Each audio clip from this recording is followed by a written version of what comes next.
Good morning. Well, we're starting the day off with our seed truck that they told me was coming yesterday. All right. Anyway, loading them up with empty boxes. I think we can get 40, somewhere between 40 and 44 on there.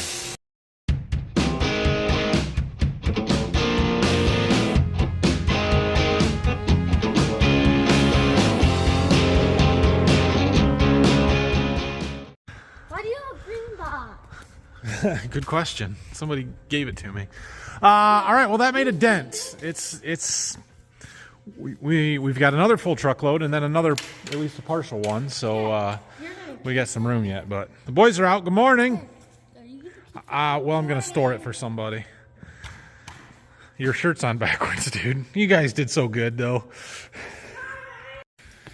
All right. Truck's taken care of. We got our breakfast for everybody.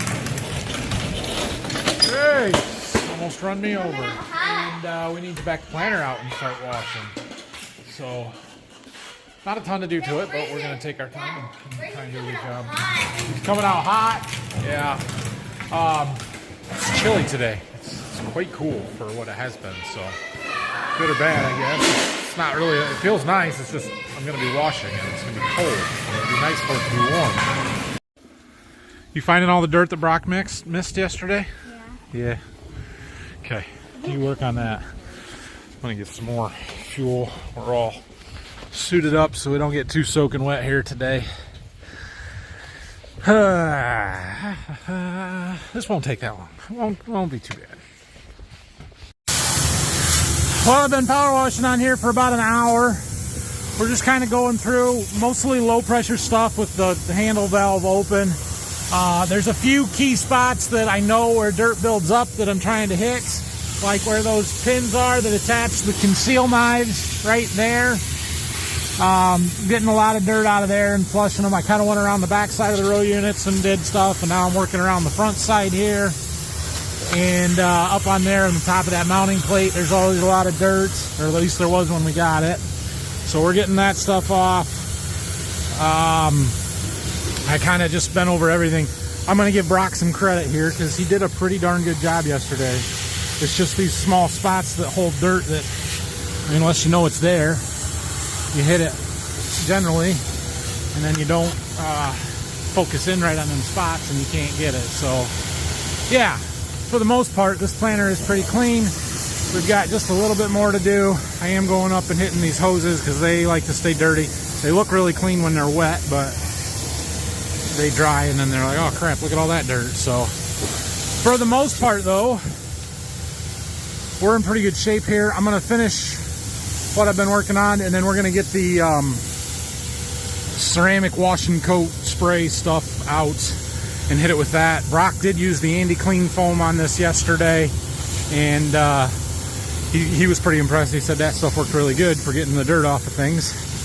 But that ceramic wash and coat really makes the water bead up and kind of protects it a little bit. So we're going to go ahead and get that out here in a little bit. Why are you wet? I don't know. All right, time for some foam. We've got our Griot's ceramic wash and coat. We're going to use. I really like this stuff. It makes the water bead up off of stuff really, really well. So we put about that much in there. We'll fill that up with water, spray it on. I think I'm gonna fold the planter. Nah, maybe, I don't know. I might fold the planter up before I do this. I might not. I don't know. Well, I didn't get any video of the foam, but I can very confidently say that this planter is cleaner than when it arrived to us. And I can also say the fact that I can make water bead up on a planter like that is outstanding. Like, that is unbelievable. That Griot's ceramic wash and coat, I really, really like that stuff. One minor complaint is I think it makes dust stick a little bit more, and that's why our tractors and stuff get a little dirty, like it's like fine dirt sticking to it. But this is gonna sit in the barn for 9 months, so we're gonna do it nice and clean and protected. Awesome. Okay, last few things that we need to do before we go and get it unhooked. I'm gonna let stuff dry off a little bit, but we need to put these back on. just to keep birds and rodents and stuff out of our meters and hoses and everything. We need to find the plugs for the vacuum lines there, and we need to winterize the pump system, the fertilizer stuff. So Dad got us some RV antifreeze. I'm going to fully unfold the planter. We're gonna dump some stuff in the tanks. I know the front tank, yeah. I don't know if there's a way we can draw right from here, you know, from the pumps, so we don't have to worry about filling all those hoses and stuff up, because it'll take forever to do that. Not that we don't want some RV antifreeze in those hoses, but yeah. I don't know, we'll see how that goes, but I think we can get it. All right, we got the exact rate system winterized. So I took this clamp apart here, and I got another little hose there that we took and we put on with it kind of pointed up so that I could pour RV antifreeze directly into the pump rather than filling the whole tank and line and everything, because I didn't have enough volume to do that. We got it. It was a bit messy, but I got it. We're gonna have to wash our planter off again. It's really nice having the controls right here that I can just push the buttons, and then I can have the boys kind of watch every 2 rows to tell me if it was pink yet or not. So that worked well. Now we've got to do this pump, and I'm not sure how this one's gonna work. It may be a little more difficult, so we'll see. We'll see how we do here. All right, now we got to do our 2x2 system. I decided just to pour it in the tank on this one because it's higher volume. I will never be able to keep up. Plus I don't have the controls back there, so I can't pour the jugs in and try and do it. It's just not gonna work. So we poured it in there. I'm gonna lift the tongue way up so that it helps funnel it to the back there. And then we should be able to pull up our ISO, rate controller, and I should be able to control it from here. We'll turn our gallons down so it's not trying to pump so much. Maybe we don't use as much. To like 5. And then it's our number 2. Click our master, and then we're gonna have to go into setup here. Diagnostics, tests, section tests. Yes. I want to turn them all off except for the first one. Hit start, and I think I'm gonna have to go out and bleed it. You can see it in the flow meters. First 2 are just starting to turn pink, and I can see it shooting out there. All right, we're good. That is totally winterized. Thanks, bud. I got him. I got him. So the only thing that I don't have winterized is this section of hose right here, because I did not pour it into this big tank. That's the one that feeds our exact rate pump. I did pour as much as I could into that hose, but it kind of goes up through this battery compartment here and then drops down, and I know we didn't get it over this. So we need to drain here in this tank. There's just a little bit in the bottom there. So I'm actually just gonna pull this clamp off of the bottom of here, and then we'll dump some antifreeze in the top of the tank. All right, Dad, it is lunchtime. We got it winterized. We got the antifreeze put in, everything. I spilled enough on it in a couple of row units, and I see enough dirt now that it's dry that I'm gonna give it another bath. We're gonna hit it with the water one more time and try and wash some stuff off. And then I think we'll try and dig it out the barn enough to put it away. Well, we'll see what time it is, because I have to take the boys to Mom in the middle of the afternoon at like 3:30 or something. We got to leave a little before that. So if I have time, we'll try and put it in the barn and put it away, figure out where we're going to put it. This one's a little bigger than the last year, so it's going to take a little more space up. And then after I get back from dropping them off, I think we're going to go do some scouting and check out some fields, see if it's dry enough to walk out in some stuff and take a look. I do want to go up to the irrigated field and dig some roots on some of the beans that we started watering that have had water for a week now versus the ones that we just finished on Sunday that's only been 2 days, and see if we can tell a difference in how much new growth there is. Just got back from taking the boys to lunch. And we're gonna give our corn planter one more quick rinse down, especially where I spilled some of that RV antifreeze. And then we'll call it good. Problem is, it looks really good when it's wet, and then it dries, and you see all the spots that you missed, and you're like, well, crap, I gotta get that. Well, it's not clean as new, but it's cleaner than when we got it, and it's gonna have to be good enough. My goodness, it's huge. I can't even get the whole thing in one frame. Look at that. All right, let's fold her up and go find somewhere to put it.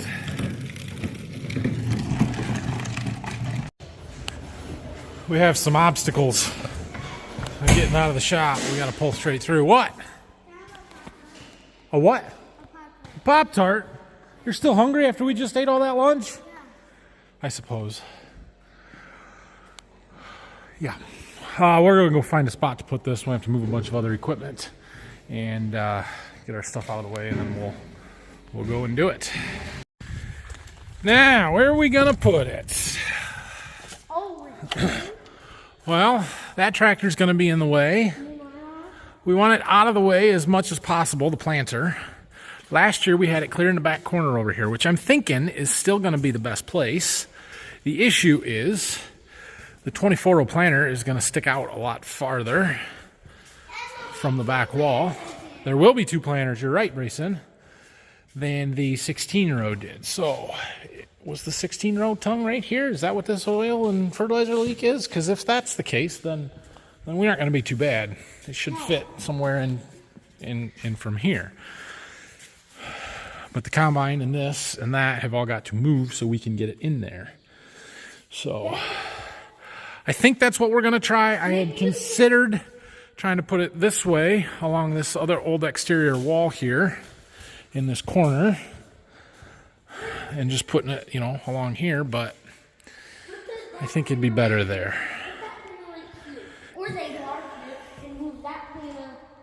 Okay. We're just going to take that and the combine outside. Maybe we'll put the combine in the back of the shop because we're going to need that real soon. Yeah, I'm right with you. Well, we got to take the other tractor out first. Bean planter has not been addressed and cleaned up yet because there's still double crop bean potential, and we'll use it for that. So that's why we never worry about the bean planter until after we're done planting potential double crops. Combine. All right, we got the bean planter out of the way. We moved the sprayer out of the way. We've got the 8430 out of the way. Now we're going to pull the combine out. I don't know if we're going to have to move the 9R or not. Oh, equipment shuffle day. Boys, do you smell that? What? It's still got new combine smell. Smells good, doesn't it? This? New leather. I can still smell it. Dad, what was... It's been a while since we've been in a combine, hasn't it? Yeah. Dad, was this your old one? No, this is our new combine. We've had it for a whole year and a half, basically. Okay, move it out of the way. Software update that needs to be done on the combine here. It says it will take 20 minutes. Key on, engine off. So we'll let that work while we're moving everything else around. All right, let's see if we can do this. It'll be a little tricky. All right, well, I didn't get to film it because, well, it was tense and Phil was here and helping and we were busy and whatever, but we've got it in here. Actually, first shot, I didn't even have to move it around very much. And could have been, 6 inches closer to this wall, but that'll be okay. Got enough room to walk around it. Perfect. Fairly square. I like it. It'll sit in there just fine. So we got all our hoses and electrical harnesses disconnected. Okay, can you get the lid off? I got a bucket so we don't lose a bunch of oil. This black hose, that one leaks. It's just holes in the end. So the hose just sort of drains out a little bit. So I had the boys get me some buckets, and we're good. Have a good winter, planter. We'll see you in the spring. Okay, late winter. All right, where are we going to put this? I think we're going to put this in the back of the shop. Which tractor can turn the sharpest? Well, this one can turn pretty sharp. Sharper than the 8430 or the 8R. But I think the 4020 probably can turn the sharpest. What? Wait, oh, wow. Yep. Well, which one is the 4020? Which one is the 4020? Yeah. The one without a cab. That's on the irrigation? Yeah. Yeah, that one can turn really sharp. Oh, yeah, can it turn sharp enough so it doesn't hit the semi or any of that stuff? It sure can. Oh, can it turn as sharp as teeny as a mouse? Teeny as a mouse? Ooh, I don't know about that. That's pretty sharp. Well, our software update appears to be done. So we're going to put this in the shop. Look at that. Ryan, look at my pocket. Our last field of corn average 213. That's really good. Nice. All right, we got the combine in the shop. Now, we don't have a lot to do to this combine, but I know those of you that have been following for a long time, you'll remember that I had some concerns last fall because this combine was seemingly going through a fair bit of oil, engine oil. And it was. We were burning a quart of oil every 2 days or so, something like that, which seemed excessive on a fairly new engine. Part of the reason we took it up to the John Deere dealer was for them to look at that. Part of it was to fix the unloading auger. There was a couple of things that under warranty or product improvement stuff that they took care of. And I had asked them to look into this engine oil burning thing. They didn't really. I had asked if they would, I didn't change the oil. No, we got to do the other one first. I didn't change the oil in it because I wanted them to be able to take a sample and just look at it, whatever they wanted to do. I thought they would change the oil while it was there. They did not. So we need to do that. The kind of the answer that I had, the response that I got, which I'm not real thrilled about, but up until a year or two ago, we had been using third-party oil. My dad had been buying it from a local fuel and oil supplier. It was not John Deere spec'd oil. And so I can't remember if the first oil change that we did in that combine, right after we had gotten it and ran it for a few $100 the first year, or maybe $200. I cannot remember if we used the Deere oil, if that was after we made the switch, or right before we made the switch. But they want us to change the oil, put Deere engine oil in it, and see if the problem persists. If it does, then they'll look into it some more. If it doesn't, great. But that's the deal with that. So they haven't really done anything. They want us to change the oil and keep running it and see what happens. So that's what we're going to do. Really all I wanted, I'm not super concerned with it right now. Really all I wanted was for it to be documented and for them to say, yes, we understand that you have been seeing issues before the warranty runs out. That way, if a major problem comes of this in a year or two, I'll have some leverage with them to get it fixed, because it shouldn't be my job to, I pointed it out. So anyway, am I thrilled with the result? No. Is it the end of the world? No. We'll be fine. So we're going to change the oil in that probably tomorrow and get it ready for wheat. But that's really all we have to do to the combine is just change the oil. What's this? Anyway, 15. We'll get our 8430 and the new scraper parked back in here as far out of the way as possible, and then we'll put the bean planter back in. Grain cart is coming out soon too, so bean planter will have to get pulled back out to get that, but I'm not ready to hook it up right now. Okay, it's in. Ryland's complaining that I parked it crooked, but it's in. And we are good to go here. And everything is back in. The 4020 is not big enough to pull the grain cart. Is that a number? Yes, that is 47,777,444. Let's go. Was that better than Ron's last number? No. All right, we gotta go. What time is it? Take you guys to swim lessons pretty soon.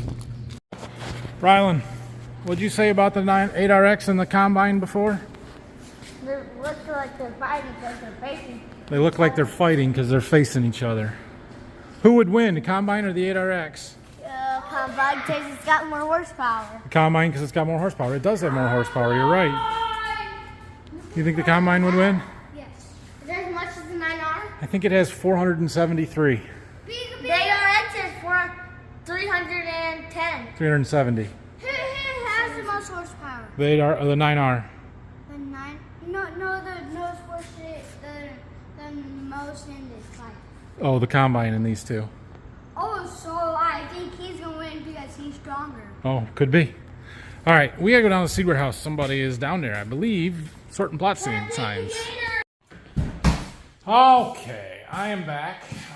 Took the boys. I met their mom halfway and dropped them off because they have swim lessons today. So they're at that, and I am back, and I got a package, and I've been excited for this one. Oh, I'm excited. We've got a package, export straight out of Canada. Oh yeah. You guys know what this is? A cable. Interesting. We're gonna need that. This little box right here. There it is, buddy. This is going to solve all of our grain cart woes. Scale system woes. Yes. I am excited. Oh, this is going to be so good. This is the Agromatics Libra Cart Scale System. It is going to use my iPad over there as the grain cart scale management system, and we are ditching UHarvest. If you followed my channel for any length of time, you know that I have a general disdain for UHarvest and have had all kinds of trouble with it, losing data and just not working well. And I'm so excited to not have to use it anymore and have something much, much better. This. We're going to get to this week. Not going to do it today. I'll talk about why I think this is better. And yeah, I'm excited. Okay, let's take the gator out and go look at some crops. We're going to get our boots muddy, which is a beautiful thing because it means that the ground is still wet. It is drying off on top. I mean, like right here, the lane's dried off. But I'm sure it's still quite muddy out in the field. So I don't know how much we're going to look or do or see. I don't know, but we're going to go look. Oh, this corn, it's growing. It looks good. It looks good. Look at it. This was our very first planted stuff, or well, this was day 2 of planting when we planted right here. Pretty happy with it. It's a little uneven still, but it is what it is. That's just the dry weather showing up. Anywhere that still had moisture kept growing. Anything that didn't really slow down. I feel like all of our stuff is way behind. I mean, today is June 27th, and this corn was planted April 12th. April 12th. Like, it should be almost tasseling in a week, and we aren't anywhere close to that because of how dry it was and slowing everything down. So yeah, it is what it is. It'll be okay. We'll still make it.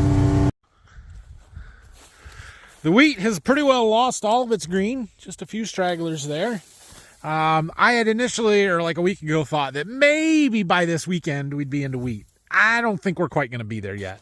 We'd have to get some sunshine and heat in order for that to happen, to get it to dry down. But the kernels are starting to turn brown. It's getting there. We're probably a week out. Beginning of next week would be my guess right now. So I want to walk out in this corn here. I did bring a shovel. We're going to try and dig some stuff up. We're going to try and look at some roots. We're going to see what we can see. This would be a great agronomy live stream video that's not going to happen. Oh, eventually I'll do another one of those, but we're just going to throw it in this video here. Yeah, you can see what compaction does on our end rows, no doubt. I understand. That's what happens. We get out in the field, it's not so bad. But you can see that where we drove over to this stuff when we were side dressing, you know, right there, the corn it's not dead. It's there. It doesn't look great, but it's there. We didn't destroy it entirely. So,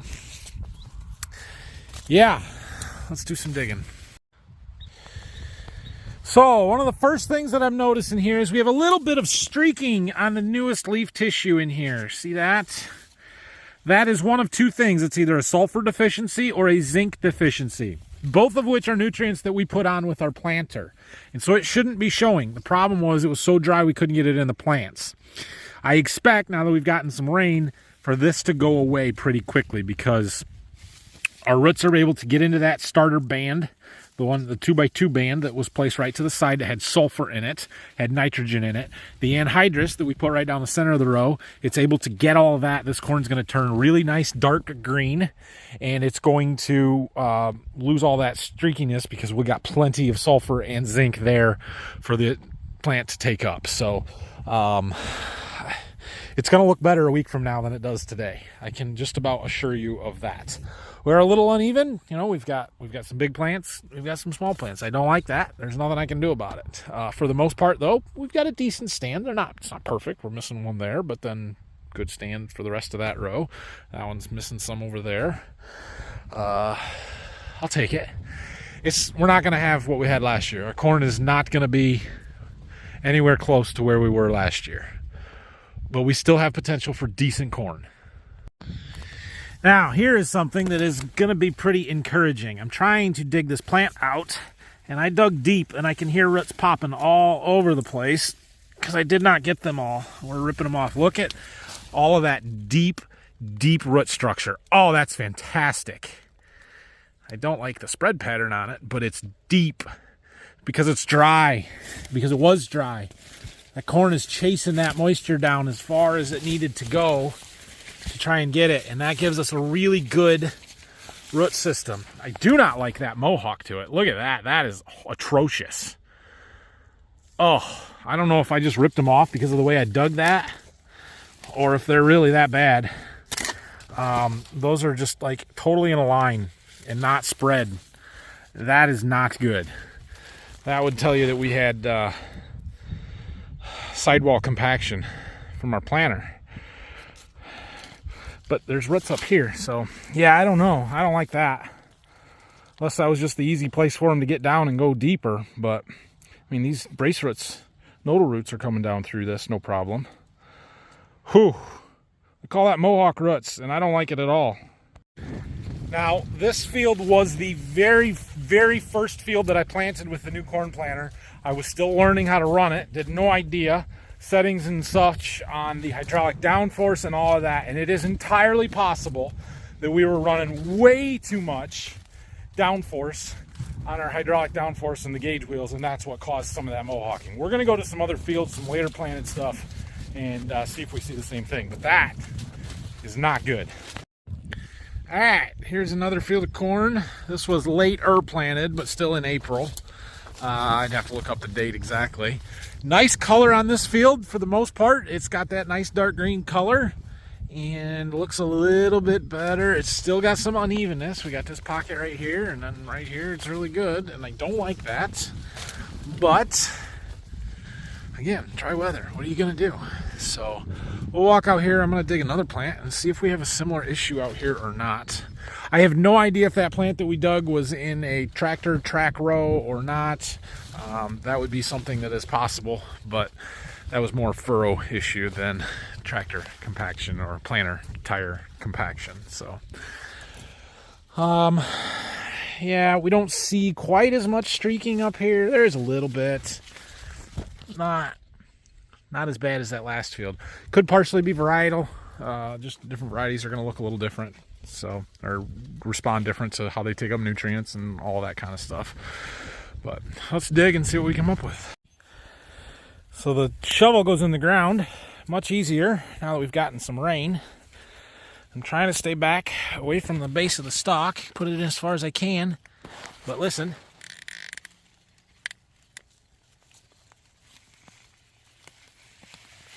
You can still hear roots snapping off as I do that. It's loose. Let's see if we can lift it out of there. Yeah, this one looks better. Still got that mohawk shape to it. Right down the furrow. It was sitting there like that. Or like that, I guess. I don't like it. I don't like that at all. We'll take this one back and compare. The corn doesn't look bad. It's not horrible. So our irrigated beans are right across the road here, kitty corner to this field. So we're gonna dig some roots from the last irrigated stuff and some from the first irrigated stuff, and see if we can notice any difference there. Yeah, we won't need to pump any water for a little while. That's a relief. Okay, obviously this is where we finished. We'll walk out here a ways and see what we can dig up. These beans they've grown since we started up here a week ago. They have definitely grown. We're branching out. We've got some bigger leaves. They don't look terrible. I think we're okay. I think our beans still have a lot of potential, much more than our corn. I mean, we have that potential to have a great bean crop yet. We have the potential to have an okay corn crop. We have the potential to have not a horrible corn crop, let's put it that way. Well, I kind of found one that was isolated a little bit. Easier to dig out. You can see we got nice branching on these roots. I'm going to take it back to the farm and use the water, the hose, to try and wash off the last of the dirt so we can try not to wreck them. Beans don't put as big of a root system on as corn, but they're a smaller plant. Yeah, they look okay. Like I said, we'll take it back and wash it. Now what I want to do is go and dig up one on the other side of the field where we started irrigating and just see if it looks like there's a lot more new fine root hairs, especially towards the surface. As far as this plant goes, we are at V1, 2, 3, 4, 5. We have 5 fully developed trifoliates. That puts us at V5. No open flowers yet, although there's a bud right there that's coming quick. And the plant right next to it, okay, 2 down, has a flower. So we're right on the verge of R1 soybeans here. Yeah, I figured we'd get pretty muddy going across our center lane here. This has essentially had 3 inches of rain in the last 4 days because we put one on with the water, and then we've had 2 inches of rain Sunday and Monday since. So these have had a lot of water. They're definitely more canopied. And this is the low ground. These beans have looked better already, or all along, but they're growing. They're growing. This would have been from the second pull with the irrigation. So that would have been, let's see, we started Tuesday. This would have been the one made Wednesday morning, just about a week ago.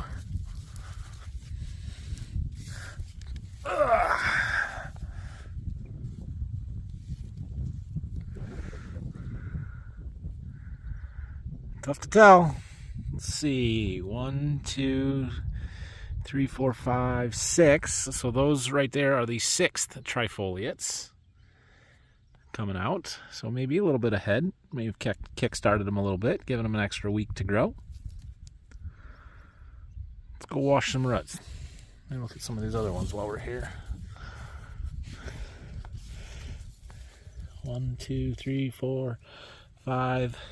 Not quite to 6. I don't really see more flowers over here than I did on the other side. There are flowers. There's one.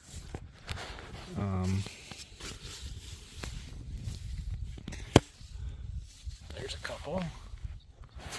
So that's good. I wish there was more, but you get what you get. These I think are a 2.9 soybean, 2.9 maturity. Drive by from the road scouting here. You get off the end rows and that corn looks really good. This is our 112-day early planted. Good corn out here. I'm happy with it, but wish it was more even. Like I said, just doing some drive-by tours of some of this stuff. This is the first of the May planted corn, both sides of the road here. Stuff we got back into after we dried out when it was too wet before when we were planting. And then it hasn't basically hadn't been rained on since until this weekend. So it looks pretty good. And one thing I'm noticing, the smoke haze is the worst that it has been here all spring. Like, it's been very noticeable all spring, but that's bad. It looks like it's raining a mile away, and it's not. It's smoke. You can see it. I'm amazed I can't smell it. do a little washing.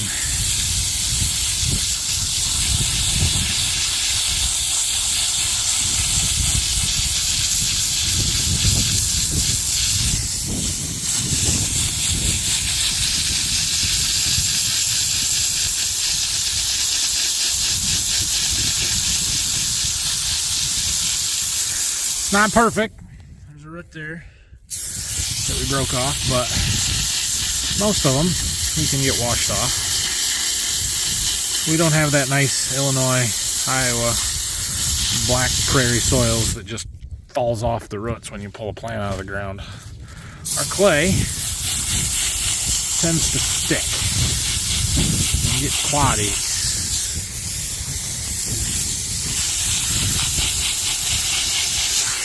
That's the one we did earlier, the first field we got. This is from the second one that was a little bit later planted that we just picked.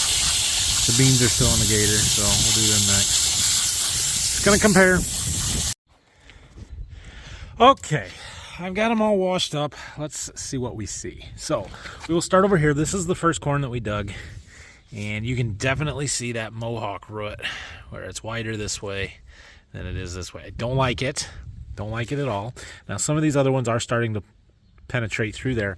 I have a hard time believing that we had that much sidewall compaction, and I wonder if the dry weather, that those roots that were easily able to get to the bottom of the seed trench were just, they were closer to moisture, and so they just went, and the other ones were in dry dirt and they kind of dried up and didn't go that way. I don't know, but that's, boy, I don't know. I'm not sure. I don't like it, I know that. So it's sort of hard to stage this because our bottom leaf is gone. We can cut it open and do it that way. Yeah. Tough for me to tell on that one. This is the second plant that we've dug, and better, much better, but we still got some of that mohawking. It's the center is deeper, but we do have some wider branches as well on the roots. And this one I'm not so upset with. Now you can also see we got a much thicker stalk than this one. This is a healthier plant. It's just better. And a lot of that has to do with the root system, I think. So planted 2 weeks later, although it was cold the whole 2 weeks, so it's not like they did a lot of growing. This one, there's more leaves there. Let me see if I can find a bottom leaf and we can stage this. That one right there is our first leaf. I can tell because the tip of it is more rounded and not pointed. Now it's just a matter of counting up from there. This one is number 4, 5, 6, 7, 8, 9. We have 9 leaf collars showing. This is V9, almost V10 corn. That's pretty good. If we assume that this one is 3, appears we have lost 4, 5, 6, 7, 8. Yeah, I would buy that. V7 to 8, somewhere in that stage. There's a lot of roots. I mean, I'm pretty happy with the overall roots. It's just I don't like to see them in that line and that mohawking that we are picking up. So, but we've got lots of branches, lots of places for it to find nutrients and moisture and all of that good stuff. The nodal roots are coming out really nice here. One thing you'll note when you feel these roots, they feel slimy, slippery. That is the plant actually excretes sugars and exudates. I don't know exactly what all of them are, but the microbes in the soil feed on that, and they kind of live right in this root zone, and that feeds the microbes. The microbes then break down some of the nutrients that are in the soil, the phosphorus. They'll fix some atmospheric nitrogen, make it available to the plants. So cool thing when you feel the roots and they're slimy. That's why sometimes under the right conditions you can actually see the stuff drip off the roots if they're above ground a little bit. That source product that I've been trying is designed to make those plants do more of that, to feed the microbes more, so that it unlocks more of the soil's nutrients and makes it available to the plants. So kind of cool. We'll move over here to the beans. This was our first one that we picked, the last irrigated. This was our first irrigated. Plant size, definitely we're a little bigger here, and we determined this was a V5, this was a V6. Neither one of them has any flowers yet. I would argue, See right here, all these ones that are just starting to come out, these roots, those are since we watered it and it rained and it's getting some more nutrients at the top and the surface. Look at these ones. There's a lot more up here in this first couple inches of stalk, stem, bright white roots that we like to see. I think that's from watering it, and it's going to help bring all that stuff in. The other thing that I've noticed on all of our beans this year that I really, really like to see is look at all of these nodules. All these little knots on there, those are from the soybean bradyrhizobia, the bacteria that attaches to the roots. Same thing, it's feeding off the plant roots, and it fixes atmospheric nitrogen and feeds it to the plant. Soybeans are a legume. That's a symbiotic relationship that they have with the bradyrhizobia. And those little things there supply a lot of nitrogen to our soybeans, and I like them. That red color inside means that they're active and working. If it's green or brown, they're not. I really like big ones on the main stem. These ones down here are great. They're fine. These ones out here on these branches, fine. It's great. The more we can get right there at the main stem, the better. And yeah, there's the taproot of the soybean. Same thing here. This one's got more lateral branching with nodules farther off of it. Is what it is. Again, our beans are short. The leaves are small, but we still have a ton of potential on beans. They just were in 2 to 3 weeks. We're going to be critical time that we start getting rain and keep getting rain, and then they'll be good. Now, I did break a lot of roots off when we dug these up. We remember hearing them breaking off, you know, the tips of some of these and stuff.